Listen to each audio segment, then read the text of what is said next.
Railway NTPC और आपका group D का टेक्स्ट बुक पर जो आपका लाइव टेस्ट सीरीज होते हैं उनका जो भी मुश्किल प्रश्न होता है मैं आपको बताने का प्रयास करता हूं। जो लगभग 19% जवाब देते हैं, जो 20%, 25%, 34% इस तरह के जो सवाल जवाब देते हैं उन्हीं को मैं सोलो कराता हूं, क्योंकि वो सवाल कुछ न कुछ उसमें लॉजिक रहते हैं जिसके कारण गलतियां होती है। तो धीरे धीरे वो सारे गलतियां आपको ठीक हो जाएंगे। आइए हम शुरू करते हैं। और आज का जो पहला प्रश्न है वही जो आपका पहला है वो बहुत ही खतरनाक है, बस इसका लैंग्वेज थोड़ा सा लंबा लिखा हुआ। और देखिएगा ये जो सवाल आपसे पूछे गए हैं ये सवाल आपका रेस से है। रेस एक चैप्टर है दौड़, और वहाँ से सवाल आपको एनटीपीसी और ग्रुप डी दोनों में बनते हैं। हो सकता है किसी न किसी शिफ्ट में 2 सवाल और नहीं तो 1 सवाल निश्चित रहते हैं रेस से। तो आपका रेस का चैप्टर देखना है, क्योंकि ये चैप्टर बहुत कम बच्चे देख पाते हैं। एक ही बिंदु से 3 एथलीट है ए, बी और सी। मान लेते हैं एक ए बिंदु है यहाँ पर और यहाँ से 3 एथलीट ए, बी और कौन सा सी। एक बिंदु से 3 एथलीट, मतलब एथलीट का मतलब धावक है, दौड़ने वाला है। ए है, बी है और सी है। ए बिंदु से 40 मीटर प्रति मिनट की गति से दौड़ता है। ए का जो चाल है वो 40 मीटर प्रति मिनट के हिसाब से इसका चाल है। उसके बाद में शुरू करता है 5 मिनट के बाद में बी 50 मीटर प्रति मिनट की गति से दौड़ता है, और बी जो है 50 मीटर प्रति मिनट की गति से दौड़ता है, लेकिन बी जो है वो 5 मिनट के बाद में दौड़ता है। और आगे लिखा हुआ है साथ ही सी भी 60 मीटर प्रति मिनट की गति से दौड़ना शुरू करता है। ए को पकड़ने पर सी ने कितनी दूरी मीटर में तय किया, ये आपसे पूछा गया है। और सी का जो चाल है वो कितना है, 60 मीटर प्रति मिनट है।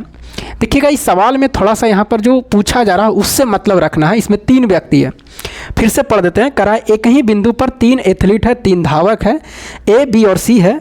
ए बिंदु से 40 मीटर प्रति मिनट की गति से दौड़ता है और 5 मिनट के बाद में बी 50 मीटर प्रति मिनट की गति से दौड़ना शुरू करता है। साथ ही सी भी 60 मीटर प्रति मिनट की गति से दौड़ना शुरू करता है। तो ए को पकड़ने में सी ने कितनी दूरी तय की आपसे पूछा जा रहा है। तो सवाल आपसे ए और कहाँ में पूछा जा रहा है, सी में पूछा जा रहा है। तो हमें ए से मतलब है और कहाँ से, सी से मतलब है। क्या बी से मतलब है इसमें? नहीं है। आइए हम ए और सी को देखते हैं। मान लेते हैं कि ए बिंदु यहाँ से शुरू करना था ए, लेकिन ए सवाल में बोला है कि 5 मिनट के बाद में, 5 मिनट के बाद में ए जैसे ही दौड़ना शुरू करता है तो ए के दौड़ने के 5 मिनट के बाद में बी और सी दोनों दौड़ता है। तो बी से तो मतलब है नहीं, सी से सवाल पूछा है। तो बताइए पहले ए मिनट है, ए जो है 5 मिनट तक दौड़ लेगा तो 1 मिनट में 40 मीटर जाता है, तो 5 मिनट में कितना जाएगा, 200 मीटर। यानी ए जो है यहाँ से दौड़ना शुरू किया था तो 5 मिनट में 200 मीटर दौड़ लेगा। तो अब ए कहाँ पहुँच जाएगा, यहाँ पहुँच जाएगा। और यहाँ से अब शुरू कौन करेगा, तो यहाँ से अब सी करेगा। और ये दोनों के बीच में ही सवाल पूछा है, बी से हमें कोई मतलब नहीं है। और ए का चाल कितना था, तो 40 था, मीटर प्रति मिनट था। और बी के जो सी के जो चाल था वो कितना था, 60 मीटर प्रति मिनट के हिसाब से था। ये दोनों बताइए सेम दिशा में अब भागेगा।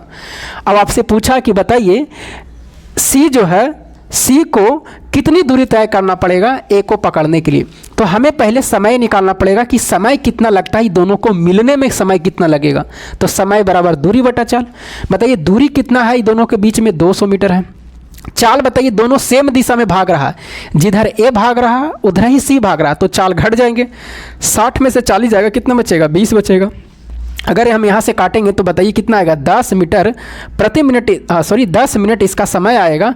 और यही 10 मिनट बताइए अगर समय आ गया तो 10 मिनट इसके लिए भी है, 10 मिनट इसके लिए भी है। आपसे सी से दूरी पूछा गया कि सी कितना दूरी तय करेगा। तो बताइए सी की चाल 60 है और 10 मिनट का समय लगा, तो बताइए कितना मीटर दूरी तय करेगा। ए को पकड़ने में 600 मीटर की दूरी तय करेगा, कौन सा, सी। यही इस सवाल था और बहुत ही अच्छे सवाल थे। और रेस के चैप्टर आप बिल्कुल पढ़ लीजिएगा, क्योंकि रेस से सवाल पूछे जाएंगे आपके। आगे बढ़े, चलिए आगे बढ़ते हैं। अगला सवाल है वो भी रेस से ही है और यहाँ पर भी गलती होती है। कह रहा है कि 100 मीटर की दौड़ में, मतलब 100 मीटर की दौड़ था, कहीं भी दौड़ाया जा रहा था, ए बी को 20 मीटर से हरा सकता है। मतलब कि टोटल जो दूरी था वो कितने मीटर का था, 100 मीटर का था, लेकिन ए जो है वो बी को 100 मीटर से हरा सकता है। अब देखिए यहाँ पर पूरी कॉन्सेप्ट बताना पॉसिबल नहीं है, इसमें कुछ कॉन्सेप्ट है छोटे छोटे कि जो जीतता है वो पूरी दूरी तय करता है। जो जीतेगा वो पूरी दूरी तय करता है। और जीत और हार हमेशा या तो दूरी से होंगे या तो समय से होंगे, कभी भी चाल से जीत हार नहीं होती है। एक कॉन्सेप्ट आप पढ़े होंगे। तो कह रहा ए जो है बी को 20 मीटर से हराया, मतलब ए पूरा दूरी तय किया होगा, और बी 20 मीटर से हार जाता मतलब बी 80 मीटर तय किया होगा। अगर हम इसको काटेंगे तो 20 चौके 80 और 20 बचे कितना 100, यानी 5 अनुपात कितना आएगा 4 आएगा। तो लिख दे डायरेक्ट 5 अनुपात 4। चलिए ठीक है। आगे कह रहा है बी जो है सी को 10 मीटर से हरा सकता है। अब फिर बताइए, अगर बी के बारे में कह रहा है कि बी जो है सी को 10 मीटर से हरा सकता है, इसका मतलब बी अगर 100 तय करेगा तो ये 10 मीटर में कितना होगा 90 तय करेगा। अब इसको काटेंगे तो 1 0 से 1 0 मतलब 10 अनुपात कितना आएगा 9। इसको लिख देते हैं मिटा के 10 अनुपात कितना 9। अब यहाँ से आप रेशियो डायरेक्ट निकाल दीजिए, ए अनुपात बी अनुपात कितना सी। अब ये निकालना आप जानते होंगे, इसके बहुत तरीके हैं। जैसे आप बनाइए, ये दोनों को सेम भी कर सकते हैं। बी का मान यहाँ 4 है, बी का मान यहाँ 10 है, दोनों जगह सेम होना चाहिए। और नहीं तो इसमें 3 गो ए बी सी 3 वेरिएबल है तो 2 2 गो को गुना करते जाइए। 10 बचे कितना होंगे 50 होगा, ये 10 चौके कितना होगा 40 होगा, और 9 चौके कितना होंगे 36 होंगे। यही इसका क्या होगा रेशियो हो जाएगा। और कटता तो काट देंगे 25 बार में, ये 20 बार में, कितना बार में 18 बार में। अब किताब कहा है कि बताइए टोटल दूरी कितना था, तो टोटल दूरी कितना था 100 मीटर के। और इसमें बताइए टोटल दूरी कितना होगा, तो 25 होगा, क्योंकि जो जीतता है वो पूरा दूरी तय करता है, तो इसका पूरा दूरी कितना होगा 25 होगा। आपसे पूछा कि बताइए ए सी को कितने मीटर से हराएगा, तो ए सी को कितने मीटर से हराएगा 7 मीटर से हरा रहा है, तो यहाँ 7 से गुना 25 चौके 100 और 7 चौके कितना 28 मीटर से हरा देगा। यही सवाल का क्या होंगे आंसर होंगे। तो ये भी अच्छे सवाल थे, और रेस का आपको चैप्टर पढ़ना चाहिए, रेस से आपके सवाल पूछे जाएंगे। चलिए आगे है, और लगभग आज 15 सवाल या 12 सवाल लेंगे। और जो मैंने स्क्रीनशॉट लिया है वो जितने भी सारे सेट थे 3 4 इधर, उसमें से 12 13 सवाल स्क्रीन अभी और भी है जो अगले वीडियो में हम बताएंगे। एक बार में 25 30 सवाल बताना संभव नहीं है, सारा मोबाइल से काम करना पड़ता है। समचतुर्भुज ABCD में विकर्ण AC और BD है, मतलब एक समचतुर्भुज है। एक कौन सा है समचतुर्भुज है, समचतुर्भुज की चारों भुजा बराबर होंगे, A B और कौन सा CD है। और उसके बारे में कह रहा है कि विकर्ण AC और BD बिंदु O पर प्रतिच्छेद करता है। विकर्ण AC है और विकर्ण कौन सा BD है, ये दोनों बिंदु है जो विकर्ण है वो O बिंदु पर प्रतिच्छेद करता है। आगे लिखा हुआ कि कोण CDO का जो मान है वो कितना है 50 डिग्री है। तो आपसे पूछा कोण DAB का मान कितना होंगे। देखते हैं कोण DAB की CDO किधर है, C और D और O, मतलब इसका मान कितना दिया 50 डिग्री दिया। आपसे पूछा DAB मतलब इसका मान आपसे पूछा जा रहा है कि बताइए इसका मान क्या। एक चीज़ आप ध्यान रखिएगा कि अगर कोई भी चतुर्भुज होते हैं तो इसका जो अंतःकोण होता है, जैसे ए वाला कोण और ए वाला कोण जो पूरा होंगे, दोनों का सम 180 डिग्री होंगे। A प्लस D का मान कितना होंगे 180 डिग्री। इस चीज़ों को ध्यान रखिएगा। और अगर ये चीज़ आपकी याद है तो यहाँ से आपको एक चीज़ और याद करना है कि समचतुर्भुज के जो आपका विकर्ण होते हैं ये 2 बराबर भागों में कोण को विभक्त करते हैं। जैसे ई दोनों बराबर होंगे, यहाँ पर ई और ई दोनों बराबर होंगे। तो बताइए 50 है तो भी कितना होगा 50 होगा। अब बताइए ये दोनों को मिला करके कितना होता है 180 डिग्री होते हैं। तो यही बताइए 50 और 50 100 हो गया, तो ये कितना बचेगा 80 बचेगा। यानी इस सवाल का आंसर कितना डिग्री होंगे 80 डिग्री होंगे। मतलब अगर DAB का मान इसका मान चाहिए तो 180 में से 100 क्या करेंगे घटा देंगे। यानी इसका मान निकालने के लिए 180 माइनस कितना चाहिए 100, और इसका आंसर कितना जाएंगे 80 डिग्री आएंगे, इसका आंसर आएंगे। तो ये 2-3 कॉन्सेप्ट है और इसको ध्यान रखना है आपको, और ये सब सवाल आपसे पूछे जाते हैं निश्चित आपसे। चलिए आगे बढ़ते हैं। अभी कहेगा कि क्या सर ये मेंसुरेशन में सवाल एडवांस मैथ में है। तो देखिए ये एडवांस मैथ के भी अंतर्गत आ जाते हैं, और लेकिन अगर मान लीजिए कि आप मेंसुरेशन पढ़िएगा तो वहाँ भी चीज़ें बताए जाएंगे आपको, लेकिन ये एडवांस के अंतर्गत आ जाते हैं। अगला सवाल ये भी अच्छे हैं, और देखिए इसमें सोचना है आपको। कॉट जो आपका है वो कॉट α/2 है और tan α-1 है, और गुने यहाँ पर लिखा हुआ 2 माइनस tan α इंटू sin 2α है, और बताना है कि इसका मान क्या होंगे। देखिए इसको बनाने के लिए आपको ऑप्शन के सहारा लेना पड़ेगा, बिना ऑप्शन के नहीं बना पाइएगा, नहीं तो बहुत लंबा चल जाएंगे। B ऑप्शन में है 2 sin α है, C ऑप्शन में है 2 cos α है, और D ऑप्शन में कितना है 2 tan α है। यहाँ पर आपको मान रखना पड़ेगा कि अल्फ़ा के कौन सा हम मान रखें कि यहाँ जो आंसर आएगा अल्फ़ा के मान रखने पर वही ऑप्शन में मिलना चाहिए। अब देखिए यहाँ पर सोचने का भी बात है कि सर हम कितना रखें, 0 डिग्री 30 डिग्री 45 डिग्री 90 डिग्री कितना रखें, और यही के बीच में वैरी करेगा। और सबसे ज़्यादा जो वेरी करता है 30, 45 और 60, यही सब वेरी करते हैं। जीरो बहुत ही कम वेरी करता है। लेकिन फिर भी अगर मान लीजिए कि जीरो हो सकता है कभी कभी रखना पड़े, तो अब देखते हैं इसमें से कौन सा मान रखें। तो अगर आप ही सोचिए कि अगर हम अल्फ़ा का मान 45 लिखते हैं तो 45/2 हो जाएगा, मतलब 22.5 आएगा। क्या आप 22.5 का मान जानते हैं? नहीं। इसका मतलब 45 यहाँ पर रखना क्या होगा, बेवकूफ़ी वाली बात होगी। थोड़ा सोचिए, क्योंकि बटे में फ्रैक्शन में आ रहा है 22.5 डिग्री। मान होता है, लेकिन क्या यहाँ पर याद करना उतना संभव है? नहीं है। तो यहाँ पर क्या करना आपको कि 45 तो नहीं रखाएगा, अब रह गया 30 और 60। अगर 30 रखते हैं तो 30 दूना अगर 2 से भागा देंगे तो 15 डिग्री आएगा। तो फिर 15 डिग्री का मान याद करना पड़ेगा आपको, तभी बना सकते हैं। और वो आएगा ही नहीं, क्योंकि जो आपका कंपटीशन में दिया जाता है वो बिल्कुल ऐसे तरीके दिए जाते हैं कि जो आसानी से मान निकाला जा सके। इसका मतलब 60 रखाएगा 100%। आइए अल्फ़ा के मान हम 60 रख के देखते हैं। तो ये सब सोचिएगा तब जा कर के रखेगा, ऐसा ही नहीं कि 30 रख ले चल गए, 60 रख ले चल गए, 45 रख ले चल गए। आप पहले उसके पर विचार करिए और ऐसे प्रश्नों को बनाते बनाते आएंगे। जब आप ट्रिग्नोमेट्री पढ़िएगा तब पता चलेंगे, ऐसा डायरेक्ट माइंड में नहीं आएंगे।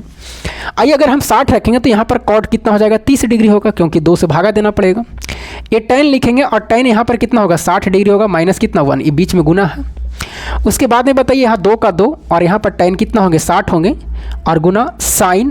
अब बताइए 60 गुना कितना होंगे, 120 होंगे। अब कहिएगा सर 120 का तो भी मान याद करना पड़ेगा। नहीं, 120 का मान आप निकाल सकते हैं आसानी से। आइए इसको सोल्व करते हैं। अगर हम बताइए cot 30 का मान, तो tan 30 का मान 1/√3 होगा, तो इसका √3 होते हैं। tan 60 का मान कितना होता है, तो tan 60 का मान होता है √3 होते हैं और माइनस कितना 1।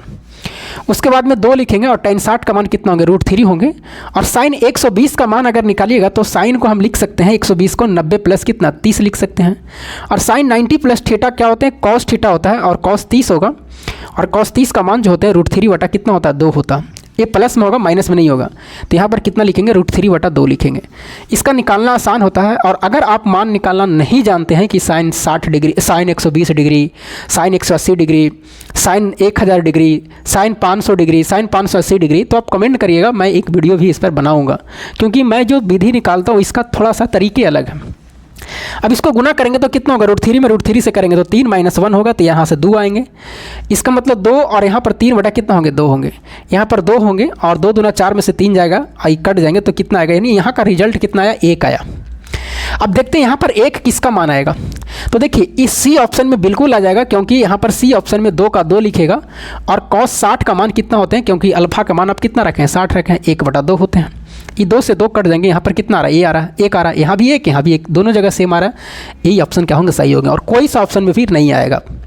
तो ये इसका सोल्व करने का तरीका है और हमें बताने में टाइम लगते हैं। और हम आपको सोचने के लिए बताए हैं कि कैसे आपको सोचना है, ये आपको बनाते बनाते आएंगे, डायरेक्ट ऐसे नहीं आएंगे।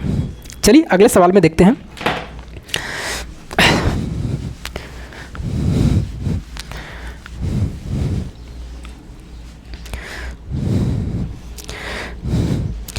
अगला सवाल है, कह रहा है कि एक अर्धगोला कटोरे का मोटे स्टील से बना हुआ, एक अर्धगोला कटोरा है, एक अर्धगोला कटोरा है, एक कटोरा मान लीजिए,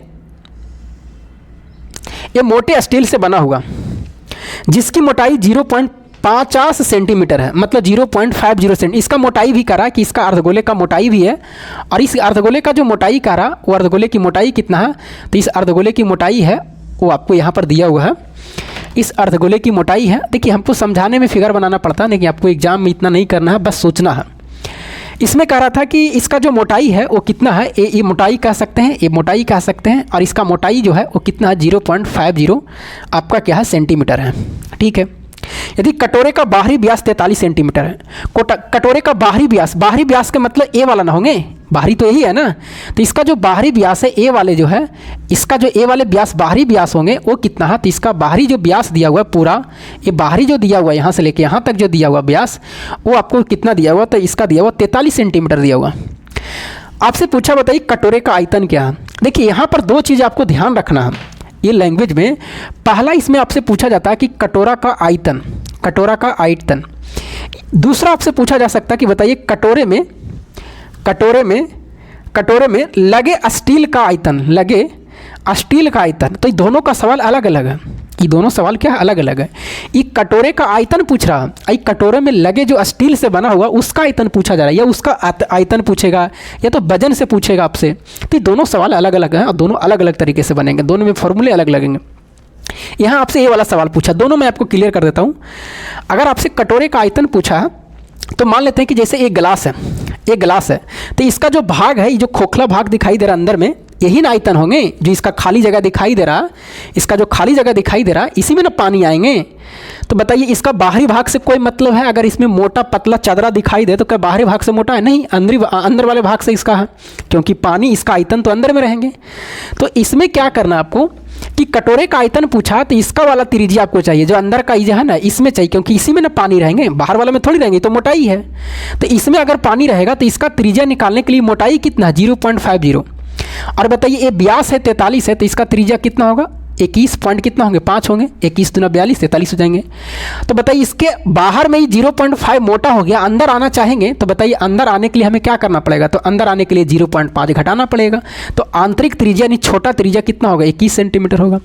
बस आप बना सकते हैं। कटोरे का आयतन जो होंगे वो बताइए अर्धगोला है तो 2/3 पाई आर क्यू होते हैं, और 2/3 पाई का मान कितना? 22/7 लेंगे, और आर क्यू का मतलब 21 गुना कितना? 21 3 बार लिखेंगे।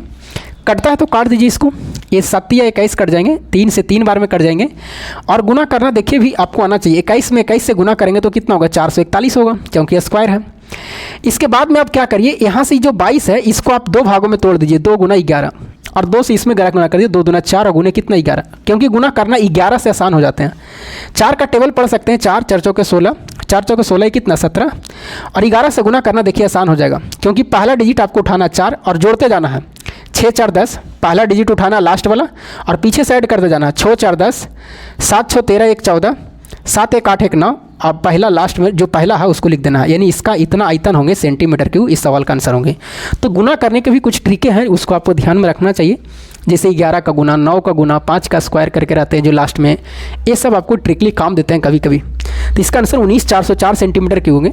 लेकिन अगर इसका सवाल पूछा जाता तो बताइए इसको निकालने के लिए क्या करना पड़ेगा हमको? ये जो बाहर का त्रिज्या है बड़ा वाला और जो अंदर का त्रिज्या है उस दोनों का प्रयोग करना पड़ेगा, तब ना बीच वाला जो स्टील है वो निकलेगा हमें, क्योंकि यहाँ पर स्टील यानी वजन पूछा है, तो यहाँ पर भी आयतन निकलेगा। यहाँ पर अगर वजन पूछा तो यहाँ भी आपको आयतन निकालना पड़ेगा, लेकिन बाहरी वाला आपका आयतन और आंतरिक वाला आयतन घटाना पड़ेगा। मतलब 2/3 पाई आर क्यू बाहर वाला हो गया और अंदर वाला 2/3 पाई आर क्यू हो गया। 2/3 कॉमन कर लेंगे, पाई होंगे तो यहाँ बचेगा बड़ा आर क्यू माइनस छोटा क्यू। इसका प्रयोग होगा अगर आपसे पूछता वजन पूछता तो। ये दोनों सवाल क्या है? अलग अलग हैं और दोनों सवाल आपको ध्यान में रखनी है। चलिए आगे बढ़ते हैं।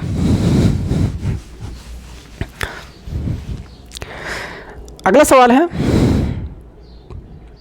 हाँ एक सवाल और मेंसुरेशन से ही है, उसको भी देख लेते हैं। बहुत अच्छे सवाल मेंसुरेशन का दिए गए। कह रहा है एक मछली घर एक घनाव के आकार का है। मतलब मछली जहाँ रखा जाता है एक घनाव के आकार है।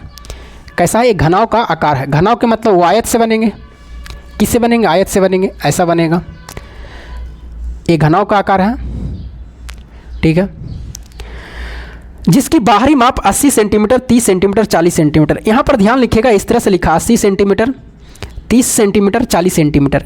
अगर ऐसे कहीं भी दिखाई दे तो इसका एक सीरीज होता है, आप इसमें चेंज नहीं करते हैं, चेंज नहीं कर सकते। मतलब ये अगर ऐसा लिखा हुआ रहे तो इसका मतलब ये लंबाई है, ये चौड़ाई है और ये ऊंचाई है। अब यहाँ पर कितना कोई दिमाग लगाएगा, सिर्फ बड़ा ही छोटा है तो इसको चौड़ाई कर देते, ऊंचाई करते हैं इसको, ऐसा मत करिएगा। आपको जब 3 संख्या ऐसा गुना रहे तो आपको भी लिखना है लंबाई गुने चौड़ाई गुने ऊंचाई, वो फिक्स रहता है। तो बताइए इसकी लंबाई कितना होगी? 80 होगी, तो यहाँ भी 80 होगा ऊपर में। चौड़ाई कितना होंगे? तो चौड़ाई आपको कितना होंगे? तो चौड़ाई आपका कितना होंगे? 80 होंगे, 30 होंगे। और आपका चौड़ाई कितना होंगे? 30 होंगे। और इसका ऊंचाई ए वाले हैं तो ऊंचाई कितना होंगे? इसका 40 होंगे। कितना होंगे? 40 होंगे, यही होंगे, ठीक है। ये लंबाई होगी, ये चौड़ाई होगी और ये आपका ऊंचाई होगी। अब यहाँ पर आपसे जो पूछा सवाल को देखिए, सवाल क्या पूछा? करा आधार। आधार के मतलब कौन है? ये वाले हैं आधार। जहाँ जहाँ कह रहा हूँ वहाँ देखिएगा आधार। पार्श्व फलक, पार्श्व फलक, और उसके बाद में पृष्ठ को भाग को रंगीन कागज से ढका जाता है। आधार, पार्श्व फलक और पृष्ठ। तो ये पार्श्व का मतलब तिरछा वाला होता है, इसको बोलते हैं पार्श्व बोलते हैं। और इसको जो बोला गया अगला पृष्ठ भाग, तो पृष्ठ भाग ए है और ऊपर वाला भाग को छोड़ा जा रहा, पृष्ठ वाला जो भाग है रंगीन कागज से ढका जाना है, तो कागज का क्षेत्रफल कितना होगा। मतलब ऊपर की हमें चर्चा नहीं कहा तो ऊपर को छोड़ देना है, जहाँ जहाँ कहा वहीं वहीं प्रयोग करना है। तो बताइए इसका जो अगर हम क्षेत्रफल निकालेंगे तो आधार का कितना होगा, तो 80 गुने कितना होंगे 30 होंगे। पहले इसका आधार का कितना होंगे, इतना लगेगा, तो कितना हो जाएगा 2400 सेंटीमीटर हो जाएगा। अगला बोला है पासार्व, तो पासार्व में कौन है, तो पासार्व में आपका है कौन सा, ये दोनों ज्वाइंट है। पासार्व में आपका कौन सा ज्वाइंट है, ये वाले दोनों ज्वाइंट है। 80 और कितना 40 है, तो 80 गुने 40 कितना होंगे 3200 होगा। उसके बाद में आपको कौन सा बोला, तो आपको बोला कौन सा पृष्ठ भाग, तो पृष्ठ में ये दोनों ज्वाइंट है, लेकिन ये दो तरफ होंगे। एक देखिए यहाँ पर होंगे ज्वाइंट ये वाला, और एक देखिए इधर वाला भी होंगे, किधर वाला, इधर वाला भी होंगे, ये वाला भी होंगे। तो ये दो चीज़ें हैं, तो इसका मतलब 80 गुने 40 गुने 30 करिएगा तो बताइए 40 गुने 30 कितने बार लिखना पड़ेगा, 2 बार लिखना पड़ेगा इसको, 2 बार लिखना पड़ेगा इसको, 2 बार। तो कितना होंगे 40 तिया 4 तिया 12 दूना कितना 2400। अब इसी को आपको ऐड कर देना है, तो कितना होंगे 0 0 4 2 6 4 10 होंगे, और 3 2 5 2 7 कितना होंगे 8000 सेंटीमीटर इसका क्या होंगे एरिया होंगे। ये सवाल का आंसर कहाँ 3 में है। अब ऐसे चीज़ों को पढ़ने के लिए आपको घनाव जब पढ़िएगा तो उसमें सारा चीज़ आपको फिगर से जब बताया जाएगा तब आपको समझ में आएंगे, पूरी कॉन्सेप्ट आपको मालूम होंगे तब कि करना क्या है, कहाँ पर कौन चीज़ें चिरती है, ये सब के हैं। चलिए आगे बढ़ते हैं। अब यहाँ पर 2 × LB + BH + AH लगाइएगा तो वहाँ पर आपका एक गलत आंसर हो जाएगा, वहाँ पर नहीं आएंगे। वो कब है, जब पूरा आपको क्षेत्रफल पूछता तब।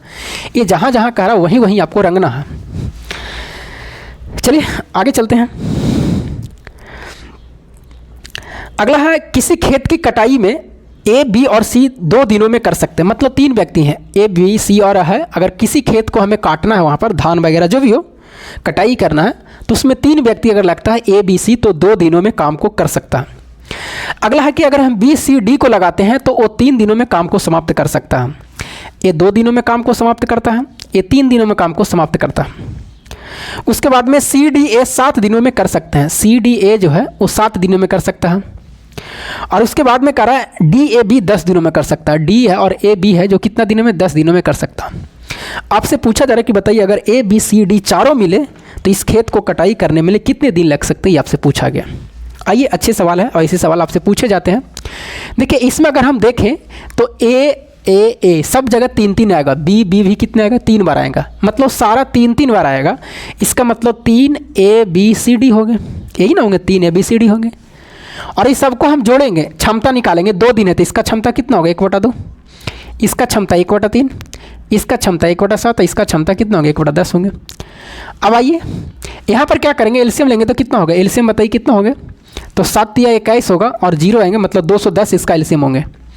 और बताइए 210 एलसीएम होंगे तो इसको 2 से भागा देंगे तो कितना आएगा 105 आएगा, 7 या 21 70 आएगा, ये 30 आएगा, अरे कितना आएगा 21 आएगा। अब यहाँ पर कौन सा 3 है, A, B, C, D है, यही है ना। चलिए आगे यहाँ पर देखें तो बताइए कि यहाँ पर कितना होगा, जोड़ेंगे तो 1 और 5 ये कितना होंगे 6 होंगे, यही होंगे। उसके बाद में 3 और 2 5 और 7 5 12 के 2 बाकायत में 1 होंगे, और 1 कितना होंगे 2 और बटा कितना 210 होंगे। यहाँ पर 3 A, B, C, D है। अच्छा बताइए अगर ऊपर में कटता तो ठीक है, लेकिन कट नहीं रहा तो 3 को नीचे गुना करना पड़ेगा आपको, ये तिरछा गुना होगा ना। तो बताइए A, B, C, D बराबर कितना आएगा 226 बटा कितना आएगा 21 या 63 630 आएगा। ये क्षमता है, हमें समय निकालना है तो ABCD का जो समय होंगे मतलब चारों व्यक्ति का वो 630 बटा कितना होंगे 226 होंगे, यही सवाल का आंसर होंगे। इतना दिन का समय लगेगा। अगर पूर्णांक में रहता तो पूर्णांक में निकालते इसको। चलिए आगे बढ़े, चलिए आगे बढ़ते हैं।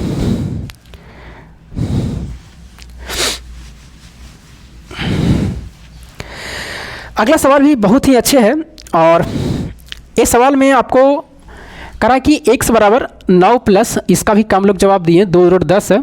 आपसे पूछा कि बताइए तब x माइनस 2 और प्लस 1/x माइनस 2 का इसका रूट दिया हुआ करा, इसका मान क्या होगा।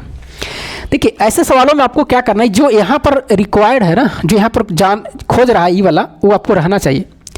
ऐसा लाने के लिए इसमें क्या करना पड़ेगा, ई x में से 2 घटाना पड़ेगा।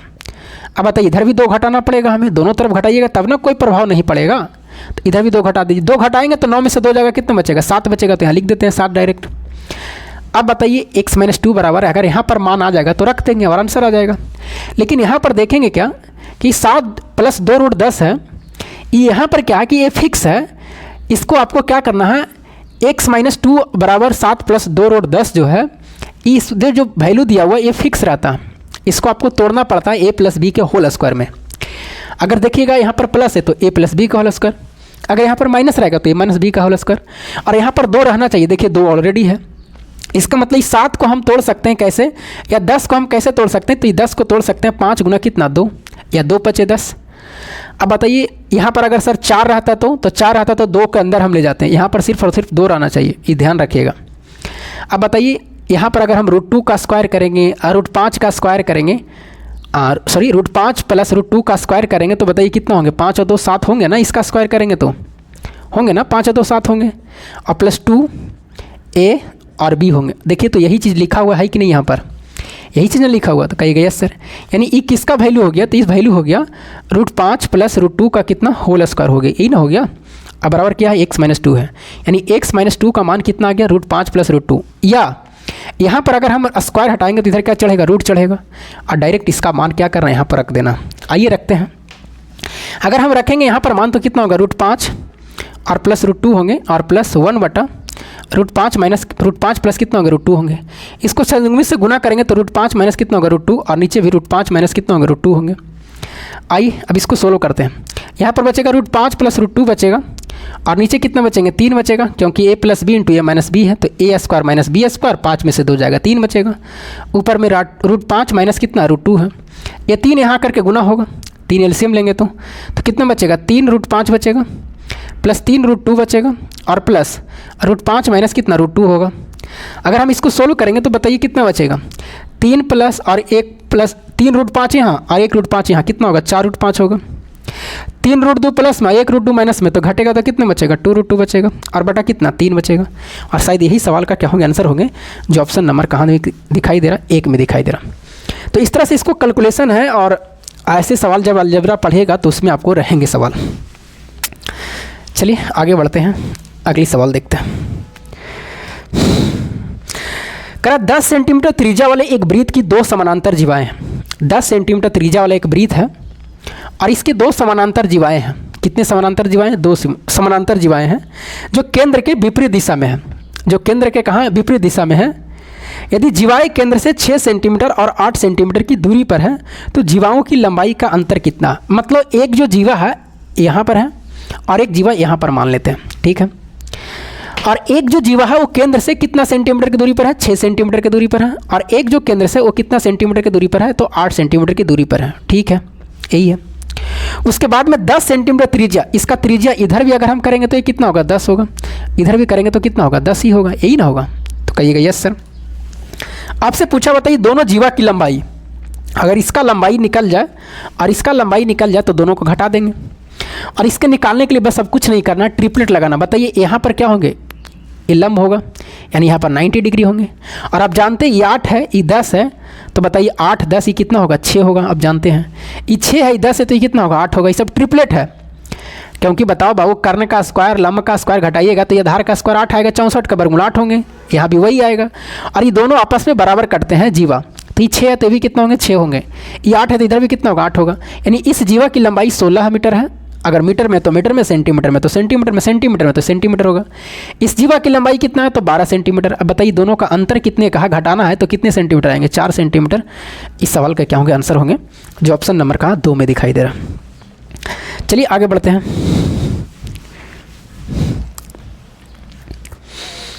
अगला है, एक टैंक को नल ए द्वारा 8 मिनट में और दूसरे नल बी द्वारा 10 मिनट में भरा जा सकता है, ठीक है। एक नल जो है ए है वो 8 मिनट में भर सकता, प्लस के मतलब भर सकता, और बी जो है उसे 10 मिनट में भर सकता, ठीक है। एक तीसरा नल सी टैंक को 4 मिनट में खाली कर सकता, और जो सी है खाली करने वाला, लेकिन खाली कितना मिनट में कर देगा, तो 4 मिनट में ही खाली कर सकता। यदि टैंक आधा भरा होने पर सभी नल एक साथ खोल दिए जाए तो निम्नलिखित में कौन सा कथन सत्य होगा। आपको कथन भी देखना है।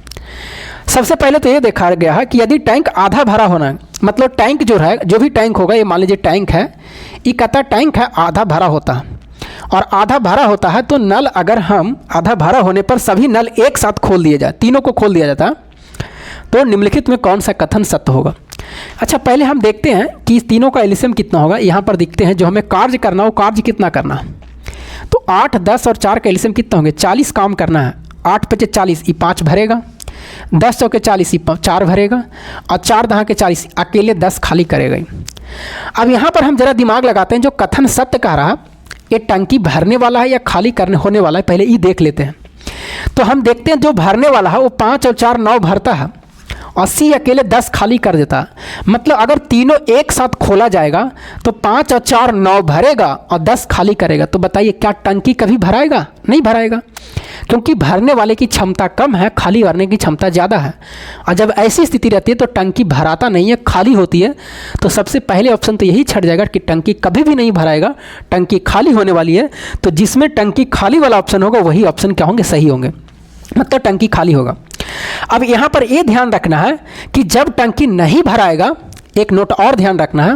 नोट में ये आपको कभी कभी ये सब जो नोट है वो लिख लेना पड़ता है, मैथ में यही सब काम देते हैं। जब टंकी खाली होने वाले रहती है तो जो टंकी में पानी रहती है पहले से, वही पानी को खाली कर दिया जाता।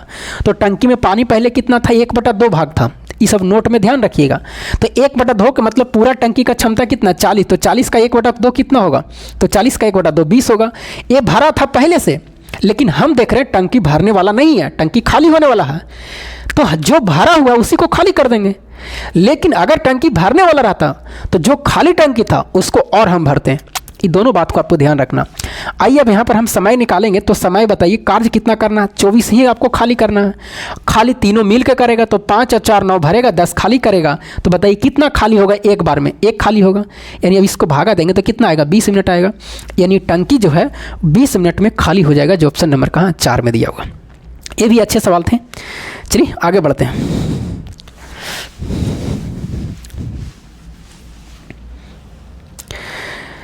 आगे है, एक बाग में आम के वृक्षों की संख्या सभी वृक्षों की संख्या के 1/5 भाग है। ये भी अच्छे सवाल है। करें, एक बाग में आम की वृक्षों की संख्या सभी वृक्षों की संख्या का, मतलब यहाँ पर सभी वृक्षों जो है वो सभी वृक्ष कितना? टोटल 5 है। और आम की संख्या कितना? तो आम की संख्या आपका कितना? 1 होगा। यही ना होंगे? का के नियम से का लिखा हुआ 1/5 है और यहाँ पर सभी लगा हुआ है, तो का के बगल में सभी है तो नीचे वाला वैल्यू होता है। यानी सभी कितना? टोटल आम टोटल जो पेड़ है वो 5 गो है, आम के कितना है? 1 गो है। आगे पढ़िए, आगे क्या लिखा? आधे वृक्ष जो है अशोक के हैं, मतलब टोटल 5 गो था, इसमें से आधा कहा कि आधा अशोक के है। तो बताइए अशोक के कै गो हो गए? आधा जो है वो कितना है? अशोक के है। और शेष नीम के वृक्ष है। तो देखिए इसको आप क्या करिए? 0 बैठा दें, क्योंकि आधा करेगा तो 2.5 आ जाएगा, उससे भी बनेंगे। लेकिन क्या 0 बैठाने में कोई दिक्कत नहीं, क्योंकि रेशियो माने हैं। तो बताइए आधा अशोक कितना हो जाएगा? 25 हो जाएगा।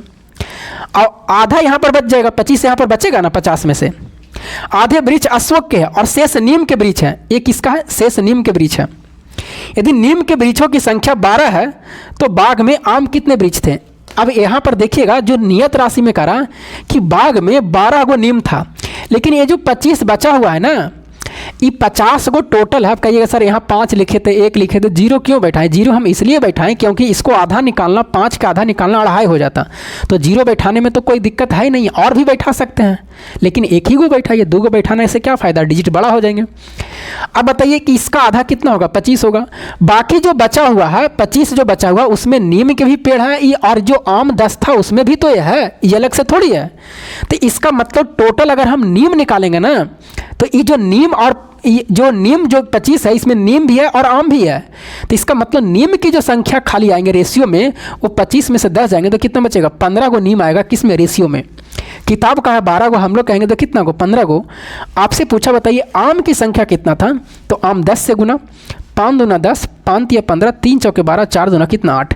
कितना? 25 से बनाएगा। 25 जो बचा है बाकी अशोक के 25 पेड़ में से आधा जो बचा है, इसमें से दोनों है, नीम भी है और आम भी है। आम 10 गो था तो बाकी नीम बचेगा तो 15 होगा। तो यहाँ से आपको तुलना करना था। चलिए आगे बढ़ते हैं। लैंग्वेज को अच्छा से पढ़िएगा तो समझ में आएंगे कि कहना क्या चाह रहा। और कुछ सवाल इसमें था, देख लेते हैं। जो छूटा हुआ सवाल इसमें थे 1-2 गो। कौन सा सवाल छूटा है? 1 मिनट। हाँ, ये भी ठीक है सवाल। कहा 2 क्रमिक विक्रय के पश्चात एक वस्तु की कीमत 1800 रुपये से बढ़कर, मतलब एक वस्तु की कीमत थी 1800 रुपया से बढ़कर कितना होता है? 2277 रुपये हो जाता है। ठीक है। यदि दूसरे विक्रेता को 15% के लाभ होता, मतलब 2 विक्रेता है, एक विक्रेता यहाँ से लेकर के पहले यहाँ तक गया, एक विक्रेता, और एक विक्रेता यहाँ गया, तो दूसरा जो कहता कि 15% के लाभ होता है, मतलब पहला विक्रेता यहाँ, ये पहला विक्रेता है और ये दूसरा है। करा है कि दो क्रमिक विक्रय के पश्चात एक वस्तु की कीमत 1800 रुपया, मतलब जो 1800 रुपया से बढ़ करके 2277 रुपया हो जाती है। यदि दूसरे विक्रेता को 15% के लाभ होता है तो पहले विक्रेता का लाभ कितना, वो आपसे पूछा गया। देखिए ऐसे सवालों में पहले हम यहाँ का देखेंगे कि कितना में इससे खरीदा था। ये बेचा होगा, ये 1800 रुपया में ये यहाँ से बेचा होगा तो ये खरीदा होगा। 15% के लाभ हुआ। अच्छा 15% के लाभ हुआ। अगर हम मानते हैं कि 100 रुपया में खरीदा था इसे, कितना में, 100 रुपया में, तो 15% लाभ कितना होगा, 115। मतलब ये जो वैल्यू दिया हुआ है 2277 दिया हुआ, ये किसका वैल्यू है, 115 का है। यहाँ का निकालने के लिए कितना से गुना, 100 से। कटता तो काट दीजिए, 5 से काटिए। ये 5 से कितना बार में, कितना बार में कटेंगे, 5 से, ये 5 23 से काटिए, शायद 23 से कटेगा। 23 पचे 115, 23 पचे कितना, 115 कटेगा। और कितना बार में, 23 नमा 207, 23 नमा 207 और 20 बचेगा, फिर 23 नमा 207, मतलब 99 बार में कट जाएगा। और ये 5 से कितना बार में कटेगा, 20 बार में कटेगा। 0 9 दूनी 18, 9 दूनी 18 कितना, 1980। मतलब यहाँ का जो खरीदा गया था वो कितना रुपये में, 1980 रुपये में। अब तो आप निकाल ही सकते हैं, बताइए कितने प्रतिशत का लाभ हो रहा। तो लाभ बताइए कितना हो रहा, 1800 1980 में तो कितना, 180 रुपये का। लाभ गुने 100 बटा करें मूल कितना, 1800, 20 से 20 18 दहाँ कितना, 180, यानी 10% के क्या होंगे, लाभ होंगे। तो ये भी अच्छे सवाल थे। और इस सवाल में कैलकुलेशन थोड़ा सा देख करके कितना छोड़ दिए होंगे कि कैलकुलेशन शायद ज़्यादा लंबा जाएगा या क्या जाएगा। तो ये सवाल थे, बाकी सवाल जितने भी सारे थे मैंने बता दिया। अभी तो सवाल इसमें अब नहीं है। जितने भी लगभग 12-13 सवाल हम बताए हैं, और इस 12-13 सवाल को आपको मुश्किल सवाल थे, वही सवाल मैंने आपको बताया है। और देख लेते हैं कोई सवाल छूटा क्या, नहीं छूटा। इसमें जितने भी सारे सवाल थे मैंने आपको बता दिया। अब आपको क्या है, अगला जो और भी हम स्क्रीनशॉट लेके रखे हुए लगभग 10-12 सवाल और हैं। अब एक वीडियो में तो क्लियर नहीं ना, इसी को हमको लोड करने में कितनी परेशानी होगी हमें पता है, क्योंकि सारा काम मोबाइल से करना पड़ता है। तो अब हमेशा तो नहीं ना 1 घंटे एक वीडियो बना करके एक बार में लोड कर दी। हमको तो मन करता है 1 घंटा 1.5 घंटा लगातार क्लास रहे, पढ़ाने में अच्छा रहे, लेकिन उसना सुविधा है नहीं। सारे चीज़ धीरे धीरे होंगे, कोई दिक्कत नहीं है। मैं आपको जैसे जैसे मेहनत करने कहता हूँ वैसे करिए। टीचर के सहारा जो जो हम लेने के लिए कहा उससे लीजिए। बाकी जो भी हमसे हो पाता हम आपको सहयोग करेंगे। और बाकी अपनी मेहनत करते रहिए, अंत तक मेहनत जो करेगा वही एक सीट पक्का करेगा। बाकी आपकी ये वीडियो कैसी लगती है कमेंट करके हमें ज़रूर बताइएगा। मेहनत लगती है। फिर मिलेंगे हम आपको अगली वीडियो में, तब तक के लिए जय हिंद।